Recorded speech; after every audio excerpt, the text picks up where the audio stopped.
আজকের অত্যন্ত একটা প্রিয় রেসিপি নিয়ে হাজির হয়েছি, মান কচুর বাটা। তো প্রথমেই আমি কচুটা সেদ্ধ করে নিয়েছি। সেদ্ধর সময় আমি একটু লেবু দিয়েছিলাম, তারপরে দিয়েছি দেখো কড়াইতে গরম তেলের মধ্যে পেঁয়াজ, রসুন, কাঁচা লঙ্কা আর সেদ্ধ কচুর মধ্যে হালকা করে ভেজে নেওয়া আমি পেঁয়াজ, রসুন আর কাঁচা লঙ্কাগুলো দিয়ে ভালো করে পেস্ট করে নেব।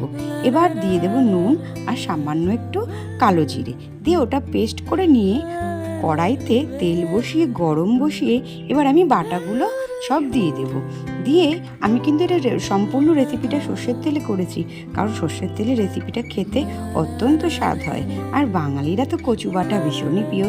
গরম ভাতে যদি এরকম একটা রেসিপি হয় তাহলে তো কোনো কথাই নেই, ভীষণই সুন্দর। এবার দেখো যেই কচু বাটাটা একটু আঠা আঠা হয়ে আসবে তারপরে আমি ওটাকে নামিয়ে নেব। গরম ভাতে তোমরা কে কে ভালো খাও রেসিপিটা কমেন্ট বক্সে জানাতে কিন্তু একটুও ভুলো না।